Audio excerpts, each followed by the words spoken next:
एक शासिका जिसने हुकूमत हिंदुस्तान का नजरिया ही मानो पूरी तरह से बदल कर रख दिया। एक शासिका जिसने दिल्ली के तख्त पर एक ऐसा अंगार भड़काया था जिसने पूरी दुनिया में मानो एक क्रांति की लहर भड़का दी थी।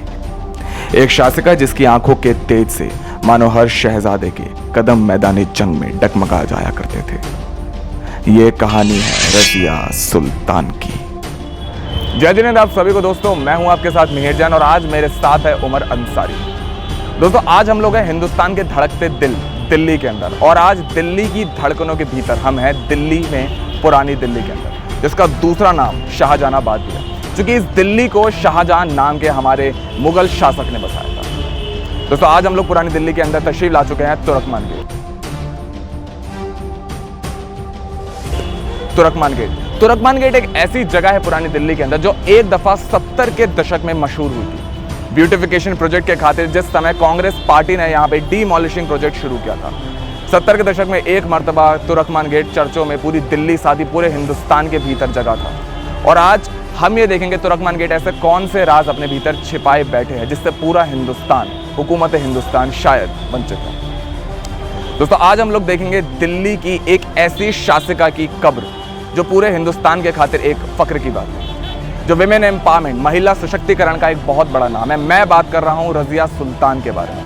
आज हम लोग जानेंगे कि हिंदुस्तान की राजधानी दिल्ली, जो पूरे हिंदुस्तान की एक महानगरी का नाम है, एक ऐसा कौन सा एकांतवास छिपा है दिल्ली के अंदर जो बरसों से रजिया सुल्तान की कब्र को अपने भीतर दफनाए हुए है, जिसे आज भी सारा हिंदुस्तान शायद वंचित है। तो दोस्तों तुर्कमान गेट से निकलने के बाद अब हम लोग आ चुके हैं बुलबुली खाना नाम की इस गली में, जिसके थोड़ा सा आगे चलते ही हम लोग देखेंगे कि रजिया सुल्तान नाम की उस वॉरियर को, उस वीर योद्धा की कब्र को जो सालों से यहाँ स्थित है, जो वर्षों से यहाँ स्थित है। तो हम चलते हैं बुलबुली खाना नाम की इस गली से आगे और देखते हैं रजिया सुल्तान की कब्र का क्या मंजर है।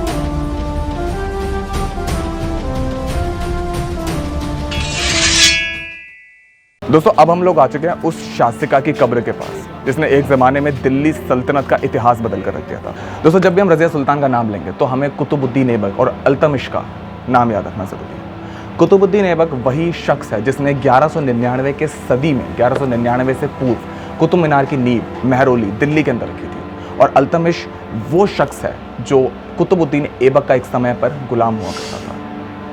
अल्तमिश वो शख्स था जिसने 1199 के समय में कुतुब मीनार का कंस्ट्रक्शन, कुतुब मीनार का स्ट्रक्चर पूरा किया था। और अल्तमिश की बेटी थी दिल्ली की शासिका रजिया सुल्तान। दोस्तों रजिया सुल्तान के कई भाई भी थे, अल्तमिश के कई बेटे भी थे। उनके कई बेटों में सिर्फ एक बेटी थी जिसका नाम था रजिया सुल्तान। रजिया सुल्तान अपने 11 भाइयों में एक इकलौती बहन थी, लेकिन अल्तमिश का शुरू से झुकाव अपनी बेटी की ओर ही था। रजिया सुल्तान के भाई भी काबिल थे, लेकिन काबिलियत का यदि हम कंपैरिजन करें तो रजिया सुल्तान की काबिलियत अपने 11 भाइयों से कहीं ज़्यादा थी। इसी वजह से अल्तमिश का हर समय झुकाव, चाहे वो शास्त्र विद्या हो चाहे शस्त्र विद्या, हर चीज़ में अल्तमिश ने जिस किस्म की तालीम रजिया सुल्तान को दी थी उस किस्म की तालीम अपने बेटों को देनी ज़रूरी नहीं समझी थी। इसी वजह से कई किस्म के द्वेष उनके बेटों के बीच में पनपने लगे थे रजिया सुल्तान के खिलाफ। रजिया सुल्तान जब दिल्ली के तख्त पर बैठी तो अल्तमिश के बेटों ने कई किस्म की बगावत भी रजिया सुल्तान के विरोध में करनी चाहिए, क्योंकि वो ये चीज़ बर्दाश्त नहीं कर सकते थे कि 11 बेटों के होने के बावजूद अल्तमिश किस वजह से रजिया सुल्तान को दिल्ली के तख्त पर बिठाना चाहते थे। तो दोस्तों जिस समय रजिया सुल्तान दिल्ली के तख्त पर बैठी, कई किस्म की बातें रजिया सुल्तान के खिलाफ बनने लगी, चूँकि द्वेष, कई किस्म की यातनाओं से दिल्ली गुजरने लगी। दिल्ली नहीं, दरअसल उनके अंदर का द्वेष वहाँ पर पनपने लगा। उस समय कोई भी मर्द किसी भी सूरत में इस चीज़ को अपनाना नहीं चाहता था कि एक महिला शासन करे दिल्ली तख्त के ऊपर, जबकि उसके भाई भी उस समय में ताबेदारी रखते थे। दिल्ली के ऊपर उस समय कई किस्म के हमले भी हुए, लेकिन रजिया सुल्तान ने बड़ी ही बहादुरी से उन सभी हमलों का सामना किया। दोस्तों उस जमाने में रजिया सुल्तान को कई किस्म के जुल्म सितम से गुजरना पड़ा, केवल शारीरिक ही नहीं बल्कि मानसिक भी, क्योंकि उनके लश्कर में ही ऐसे बहुत से लोग थे, ऐसे बहुत से बागी थे जो उनको बदचलन कहा करते थे। दोस्तों दिल्ली तख्त पर जिस समय एक किस्म की आपाधापी पूरे दिल्ली, पूरे हिंदुस्तान के अंदर चल रही थी, उस समय रजिया सुल्तान ने अपनी बहादुरी का परिचय दिया था। इन सब चीज़ों में एक नाम उभर के आया था जिसका नाम था मलिक अल्तुनिया। जिसने भटिंडा से, अपनी भटिंडा रियासत से दिल्ली के ऊपर हमला किया। उस समय दिल्ली की शासिका हमारी रज़िया सुल्तान थी। अल्तुनिया के हमले से बचने के खातिर दिल्ली के ऊपर कई किस्म के हमले हुए, कई किस्म के लश्कर दिल्ली की ओर भेजे गए। जिस समय रज़िया सुल्तान का पलड़ा हल्का होता नजर आया, तो उस समय भटिंडा के शासक अल्तुनिया, मलिक अल्तुनिया ने रज़िया सुल्तान को अपनी जेल में कैद कर लिया, अपनी रियासत में कैद कर लिया था। उसके कुछ समय बाद अपनी रियासत को बचाने के लिए जब रज़िया सुल्तान को मालूम पड़ा कि दिल्ली सल्तनत खतरे में, तो रज़िया सुल्तान ने अपनी होशियारी का एक नमूना पूरी दिल्ली सल्तनत, सारी हुकूमत हिंदुस्तान को दिखाया। मलिक अल्तुनिया रज़िया सुल्तान से निकाह करना चाहता था और रज़िया सुल्तान ने इस न्योते को स्वीकार किया। दिल्ली के अंदर कई किस्म की बातें रज़िया सुल्तान के खिलाफ बना करती थी कि रज़िया सुल्तान बदचलन है, रज़िया सुल्तान के चरित्र पे कई किस्म की उंगलियां उठाई जाती थी। और रज़िया सुल्तान ने दिल्ली सल्तनत, सारी दिल्ली के सभी बाशिंदों को इस चीज़ में गलत साबित कर दिया जब उन्होंने मलिक अल्तुनिया से निकाह किया। मलिक अल्तुनिया से निकाह करने के बाद रज़िया सुल्तान ने अपनी दिल्ली की गद्दी फिर संभाली। इसके बाद दोस्तों कुछ कथाएं सामने ये आती हैं कि रज़िया सुल्तान ने वफ़ात फरमाई, जब रज़िया सुल्तान का इंतकाल हुआ तो रज़िया सुल्तान की कब्र राजस्थान के टोंक में बना दी गई। हिस्टोरियंस, हिंदुस्तान के इतिहासकार ये मानते हैं कि नहीं, दिल्ली के तुर्कमान गेट पर रज़िया सुल्तान की और रज़िया सुल्तान की बहन फाजिया की कब्र यहाँ बनाई गई। जो कब्र हम यहाँ देख सकते हैं, किसी के पास साइन बोर्ड नहीं है, क्योंकि आज भी एक कंट्रोवर्सी है कि इन दोनों कब्रों में से कौन सी कब्र रज़िया सुल्तान की है। यहाँ एक रज़िया सुल्तान की कब्र है, तो साथ ही उनकी एक बहन की कब्र है।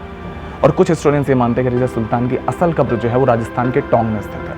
यहाँ बस एक छोटी सी मस्जिद बनाई गई है जहाँ पे हम देख सकते हैं कि कुछ लोग नमाज अदा कर रहे हैं इस समय। दोस्तों सच कहें तो बहुत दुख होता है इस किस्म के एकांतवासों को देख के कि दिल्ली की इतनी बड़ी शासिका, जिनकी मिसाल आज भी हिंदुस्तान के पृष्ठों में हमें मिल जाएगी, हिंदुस्तान के ऐतिहासिक पृष्ठों में हमें मिलेंगी। दोस्तों कंट्रोवर्सीज, हर किस्म के विवाद चलते रहते हैं। रज़िया सुल्तान की कब्र दिल्ली में है या टोंक में है।